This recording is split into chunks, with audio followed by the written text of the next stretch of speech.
Փառք Դժդեհին։ Բոլոր փակագծերը բացված են։ Նիկոլը վերջնականապես նույնիսկ այն խավի համար ով ընդունակ չէ, թեկուզ մակերեսորեն դատելու չի կարողանում սևը սպիտակից տարանջատել, տարբերել։ Անգամ այդ մարդկանց համար հասանելի ձևով մարդ այս վերջի հարցազրույցին, երբ որ իր միջոցներով հրավիրել էր Թուրքիայից այդ մարդկանց եւ տվեց հարցազրույց, ինքը ամբողջությամբ մերկացրեց հայերին, դարձրեց խոցելի, զրկեց, այսինքն ցանկություն հայտնեց հայերին զրկելու պաշտպանական ցանկացած միջոցից։ Այսինքն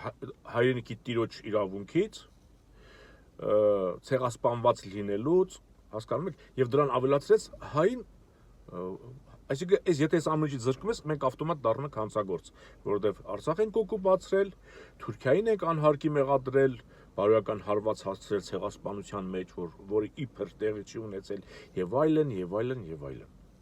Ես ձեզ ասեմ, թուրքերը մեր տարածաշրջան մտել են գրեթե 1000 տարի, իսկ բուն Հայաստանում արդեն 700-800 տարի են։ Եվ իրենց չի հաջողվել այս մոտ 1000 տարվա մեջ վերջնականապես ոչնչացնել հային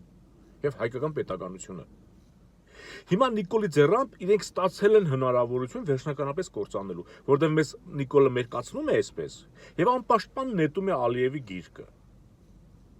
Իսկ Ալիևը արյան ծարավ ունի։ Նա ուզում է իր թուրքական իր նախնիներից եւ նախնիների այն կիսատ թողած գործը ինքը ուզում է ցույց տալ, որ ինքը կարողացավ այն հազարամյա չարչարանքը, որից է Թուրքիա այդպես էլ վերջնականապես չի հաջողվել կործանել հային ու Հայաստանը, իր մոտ ստացվում է։ Եվ ինքը կարող է նույնիսկ Էրդողանի հետ խանի տիտղոսը վիճարկել։ Հասկանում եք, Նիկոլը ինչ հնարավորություն է արդեն ընձեռում Ալիևին։ Այսինքն մեզ մերկացնելով, իսկ Ալիևը մեզ չի խնայելու։ Նա չի թաքցնում, որ մեզ չի խնայելու։ Ինչ խաղաղության մասին ենք խոսում։ Ինչ հայ ժողովրդի մասին է խոսում։ Չկա, Նիկոլն ասում է հայ ժողովրդի, ադրբեջանցի ժողովրդի մասին, այնտեղ չկա այդպիսի հասկացողություն։ Մենք պետք է ներողություն խնդրենք, մենք պետք է կռանանք, մենք պետք է վճարենք, պատասխանատվության ենթարկվենք։ Հասկանում եք, պետք է ըստ այս պայմանագրի կետերի մենք նաև պետք է ռազմական հանցագործների, իսկ ովքեր զբաղվել են, ովքեր Արցախում մասնակցել են ազատագրական պայքարին, ցանկ պետք է ներկայացնի Ալիևը, մենք այդ ցանկով, այսինքն մենք չէ, Նիկոլը պետք է ապահովի այդ մարդկանց հանձնումը Ալիևին։ Հիմա այստեղից հարց է առաջանում, օրինակ, երկրապահ։ Դուք գտնվում եք Խելոք Սասունի ենթակայության տակ։ Խելոք Սասունը ինքը ասում էր, հիմի դուխովը դա խելոք մնալն է, հա։ Հաստավիզ Խելոք Սասունի լծի տակ եք։ Եթե հանգարց Ալիևը ցուցակով ձեր անունները պահանջի, Սասունն էլ վզիցդ բռնի, ասի դու գնացիր Բաքու։ Ինչ է գլուխդ կախ մսացուի պես գնալու ես հանձնվես։ Թե դեմ ես կանգնելու այս թղթի ստորագրմանը, այս կեղտոտ պայմանագրի հրճակմանը։ Երկրապահ, սա քեզ եմ ուղում այս հարցը։ Եվ ասեմ, եթե հանգարց երկրապահ դուք մի քանի հազար եք կամ տասնյակ հազար, կարող է ընտրովի ձեր մեջից 10 հոգու Ալիևը ցանկի մեջ ուզի, այնպես չի որ այսեք այդ 10-ին տարան դուք պետք է ասեք, վայ, ես ինչ լավ է, ես չկամ, այն 10-ին տարան, պրծավ, կշտացավ Ալիևը։ Մնացածս հանգիստ կարող ենք ստրուկի պես ապրել։ Ոչ։ Վաղը տեղդ նեղվեց, հանգարց փորձեցիր Նիկոլի դեմ ինչ-որ մի բան ասել, Նիկոլը զանգելու Ալիևին ասի, ես անուն ազգանունով մի հատ բան ուղարկի։ Պահանջագիր ուղարկի, ես դրան էլ բռնեմ տամ քեզ։ Ու իշխելու է Հայաստանում, մինչև իր սատկելը, քեզ ստորացնելով։ Սա երկրապահի մասով։ Հիշեք, Խելոք Սասունին ենթարկվող երկրապահներ։ Այսօր հենց այս պահից է արդեն պետք ջարդել Սասունների, Նիկոլների գլուխը։ Ես ուղիղ եմ ասում, ջարդել ուղակի, որովհետև ես կորցնում եմ իմ հայրենիքը։ Ես այլ բան արդեն ասելու, մտածելու չունեմ։ Դառնամ մանկավարժ։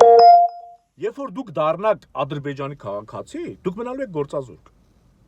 Ադրբեջանում հայերեն չի ուսուցանվելու, դպրոցներում հայերեն լեզվով ոչ մի բան չի ուսուցանվելու։ Եթե դուք խելոք հիմա տանը նստած ընդունեք Նիկոլի այս պայմանագիրը, չմբոստանաք 30-ից 32 հազար ուսուցիչ, դուք գործազուրկ եք մնալու։ Հարկատուներ, այդ որ ձեզ հերոսացրել է, ձեր գլխին խաղ է խաղում։ Եթե հանգարց իրեն հաջողվեց Արցախը ճանաչել Ադրբեջան ու մեզ էլ հանցագործ, մենք այդ 100-ավոր միլիարդավոր դոլարների տակից դուրս չենք գալու։ Հասկացի քո բեռը հարկային ավելանալու է։ Հասկանում ես, որ դու արդեն այն ինչ որ վճարում ես պետությանը մի քանի անգամ բազմապատկվել է, որ Ալիևի պարտքը տանք։ Չնայած դա էլ չի փրկելու, որովհետև Ալիևը շտապելու է ամեն ինչ վերցնել պարտքի դիմաց։ Բայց եթե հանգարց ասի դե լավ 100 տարի ժամանակ, իմացի դու քո սերունդները կրկնակի երակի քառակի դրուկաչափով են հարկեր վճարելու պետությանը։ Հարկատու, քանի տասնյակ հազար ես դու։ Ես ինչու եմ այս շերտերին անդրադառնում։ Անդրադառնում եմ, որովհետև սա այն իրավիճակն է, օրինակ երեք ես եւ պարոն Եղիշե Պետրոսյանը արձագանք ստուդիայի հիշում ենք մեր սիրելի Եղիշե Պետրոսյանին, նրա երաժշտության տակ մեծացել ենք, նամանանդիմ սերունդը։ Ես հարցրեցի, ասի պարոն Պետրոսյան, X պահը մոդեցրես Նիկոլը իր էս թրքաբարոն կեցվածքով, ասես մենք գիտես քանի X պահ ենք կորցրել Արցախյան պատերազմ, Արցախի շրջափակում, Արցախի հայաթափում, գերիներ։ Գիտեք ինչ հարց առաջացավ իմ մեջ, այսինքն մեր արժի համակարգը այնքան ցածր է դարել արդեն, որ ամենակարևոր պահերին, որ պետք է սպահը աշխատեր ու մենք պետք է այս իշխանությանը ոչնչացնեինք, չեն կարել։ Եկել հասել է նյութականը։ Հասել է այնտեղ, որ ասում է, գիտեք, դուք հանցագործ եք, ձեզ պետք է տամ Ալիևին կամ դուք պետք է ավելի շատ հարկ վճարեք, դուք պետք է թանկ վճարեք տրանսպորտի համար, գույքի համար, սրա համար։ Այն ներքին կետն է եկել X պահը, որ ասենք հայրենիքի վտանգ սպառման պահին պետք է X պահը գործեր։ Չեղավ, շրջափակման ժամանակ չեղավ, գերիների պահով չեղավ, հիմա եկել է հարկերին կպնելու պահը, նոր արթնացել ես։ Ու X պահ ես հասունացնում։ Չնայած ոչինչ։ Միայն թե արթնացի ու մի թույլ տուր, որ դու ոչնչանաս։ Ալիևից հանգարց խանջ սարքեք, հասկացեք, Ալիևը ոչնչություն է, ինչպես Նիկոլը,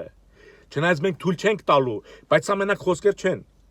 ու էլի ասեմ, սա մի քանի հազար հոգու գործ չէ, լուրջ վերաբերվեք ես հարցին, շատ լուրջ վերաբերվեք ես հարցին, մնաք խաղաղությամբ, սպասում ենք ձեզ։